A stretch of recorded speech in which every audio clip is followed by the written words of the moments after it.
It is now countdown. Counting down to September Legend Gala. What will we see? Will it be permanent Lamorak, Grand Lamorak, Wind Tartman, Filler Banner? We have Halloween next Gala, by the way. Halloween is October Flash, not Legend, as you might imagine. So we'll have to see. With Wind Guild War announced, this banner's every banner's scary for me personally. Let's see. Let's see. 20 seconds. 15 seconds. 10, 9, 8, 7, 6, 5, 4, 3, 2, 1, 0. Refresh. Lamorak is here. Danua is here. There. Okay, so that's probably Robur. He's not Grand. Okay. That is Robur. Okay, so we no Tartman, but they were like, all right, here's light Robur.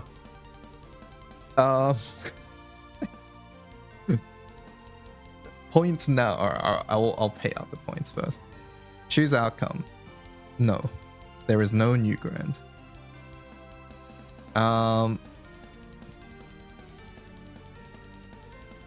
Let me check this weapon. Preemptive. Okay. No. Bad. Danua. Insignia Agent. No. Okay. Alright. Let's look at the characters. Actually, yeah. Let's look at Danua's animations. This is like the first Danua content in years. What a shame. Alright. Wind Special Staff Human. Massive wind damage. Mirror image. Uh-oh.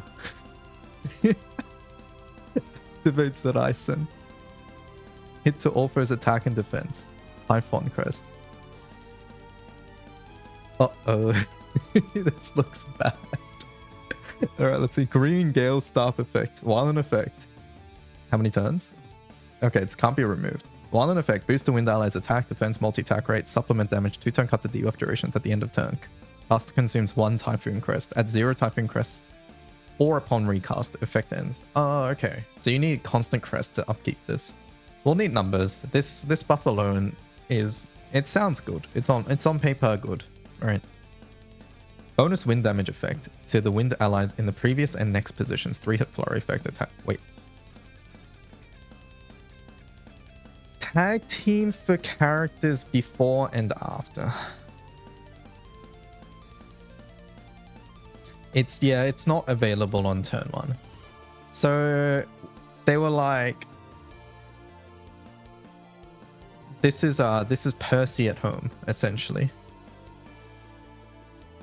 Yeah, this is Percy at home. It's MC Naru.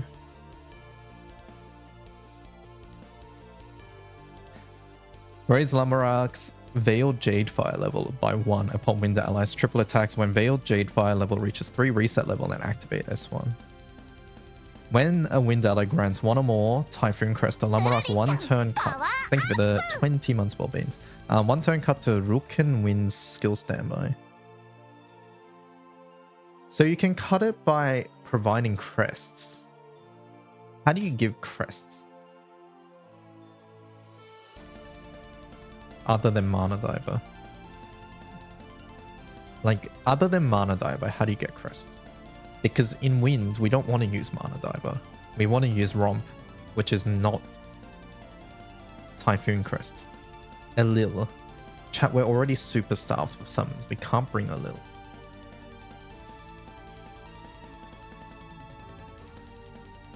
Has Wind actually got a good character at all this year?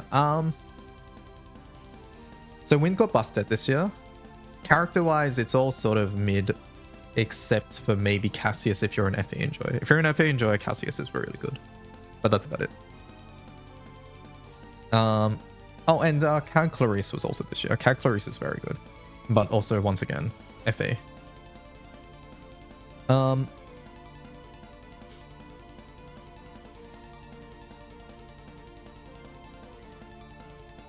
One turn Echo. One turn Echo to before and after. Chan, I hate these maybe characters, man. This is a maybe character. This is like a... This is like a, hey, if you cook up something, there's possible use here. I mean, who are you replacing, though? I mean, this is attack defense and sup as well.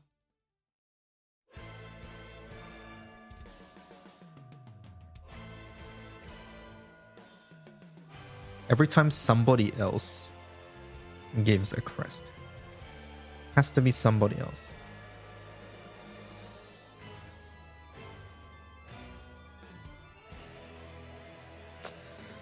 Okay, alright, let's check Danua.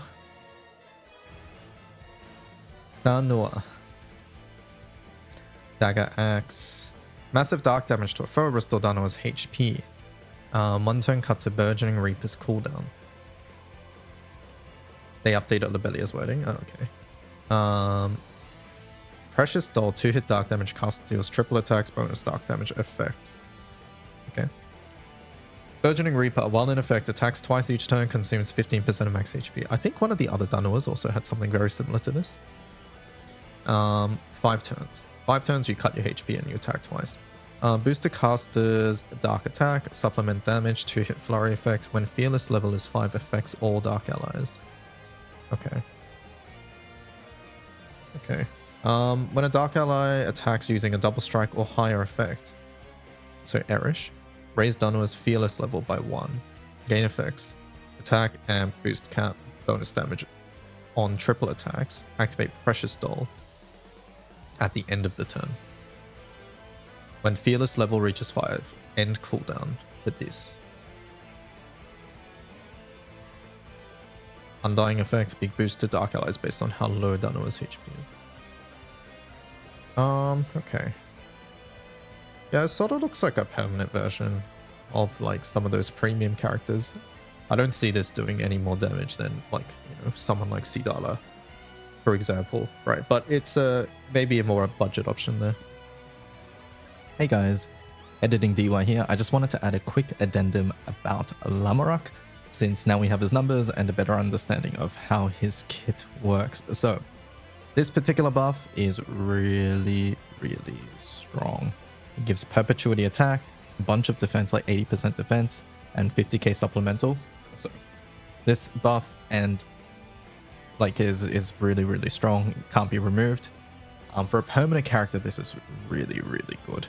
And the upkeep is 1 Typhoon Crest, which is actually not too bad, because how this particular skill works, I didn't really understand it fully when I first read it, is that every 3 attacks, every 3 triple attacks, it will auto-activate its S1, and it can activate multiple times per turn.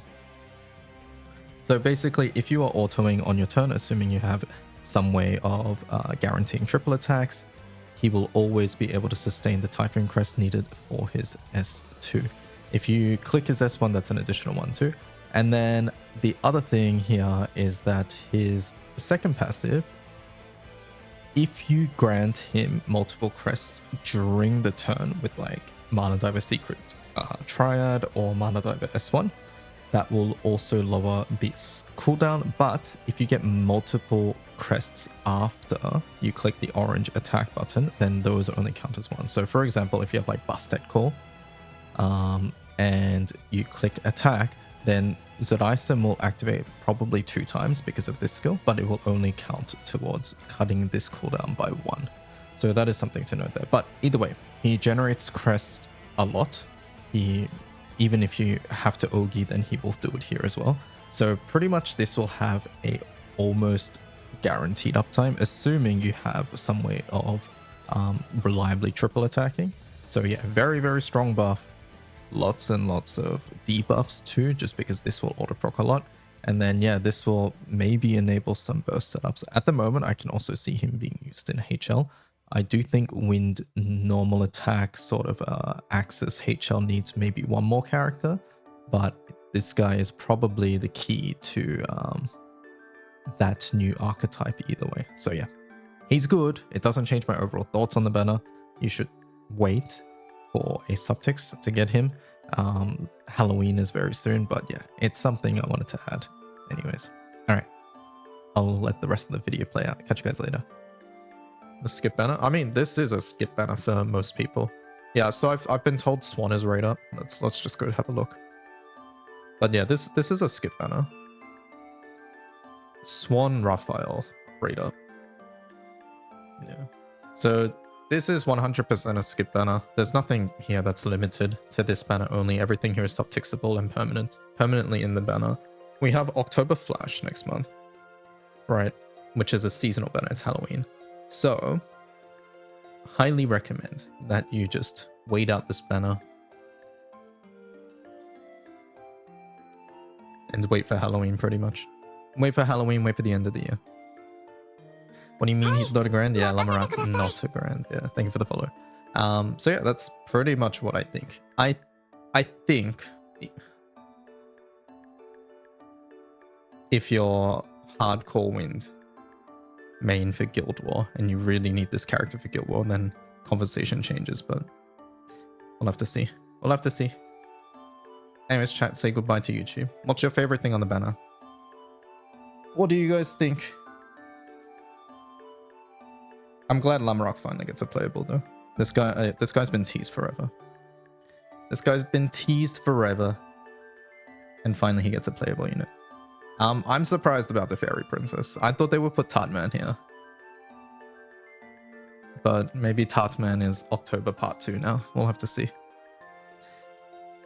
Alright, catch you guys later. Goodbye. Bye-bye.